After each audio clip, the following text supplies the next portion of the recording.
Good afternoon. This is Mrs. Boland with the University of West Florida. We're working on discrete random variables, and we're going to solve problem 17. Today, when I work on problem 17, I'm going to use only the binomial formula. On other videos, I have demonstrated how to use the TI-84 as well as how to solve using the tables. So this video is going to target specifically the use of the of the binomial formula. In addition, we're going to go ahead and make sure we remember how to calculate the expected value, the variance, and the standard deviation. So I'm not going to do part A. I'm going to solve B, C, and D using the binomial formula. So we're going to do part B, which is n is equal to 3, x is equal to 1, and p is equal to 0.5. N was equal to 3, x is equal to 1. So let's first solve, this is part C. Let's first solve the expected value, or mu. Remember, mu is equal to np. So this is going to be equal to 3 times 0.5, and that should equal 1.5. And our variance, which is denoted as sigma squared, is equal to npq. So that's going to be 3 times 0.5 times 0.5. Remember that q is equal to 1 minus p. So that's 1 minus 0.5, which equals 0.5. So we can throw this in our calculator. And it would be half of 1.5. So 1.5 times 0.5 should be about 0.75. Yep. So that is 0.75. Now let's calculate our standard deviation, which is denoted by sigma.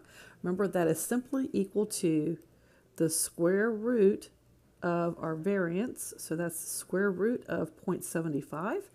So that is equal to 0.8660. Remember, with statistics, unless otherwise told, you always want to go to 4 decimal places.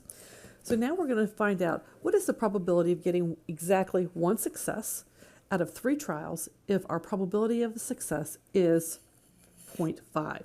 So our formula, as a refresher, is n choose x times p to the x q to the n minus x. So that means, how many trials did we have? 3. We're going to choose 1 success. We're going to multiply that by the probability of a success, raised to the power of how many successes, multiplied the probability of a failure, raised to how many failures. So that's how we write the formula.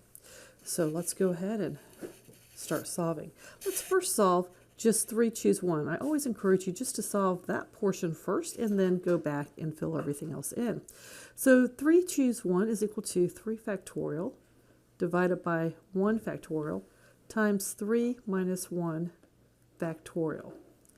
So that is equal to 3 factorial divided by 2 factorial. And let's remember that 3 factorial is just 3 times 2, and 2 factorial is just 2.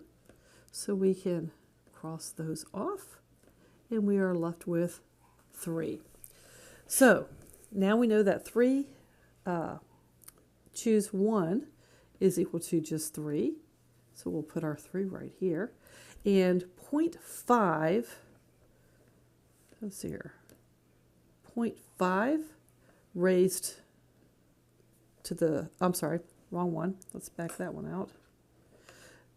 0.5 raised to the first power is simply 0.5.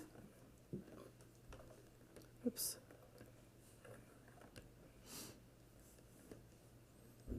And then we have 0.5 squared. So we'll throw that in our calculator, and what we end up with, we end up with 3 times 0.5, oops, let's say 0.5 squared times 0.5 times 3, and that is 0.375. So we're going to come over here and put that in right here, and we put in 0.375 and check. And now we're moving on to part C. I guess that was B that we solved earlier. Now we'll do C. So we have n is equal to 6, x is equal to 6, and the probability of success is equal to 0.8. So 6, 6, and 0.8. So part C is we have n is equal to 6, x is equal to 6, probability of success is equal to 0.8. Therefore, we know Q is equal to 0.2. Alrighty. So the first thing I want to do is go ahead and calculate our expected value, which is denoted by mu, which is equal to n times p. So that is going to be 6 times 0.8. We're going to put that in our calculator, and we get 6 times 0.8, and that is equal to 4.8. Okay, and then we're going to calculate our variance, and that is going to be equal to NPQ.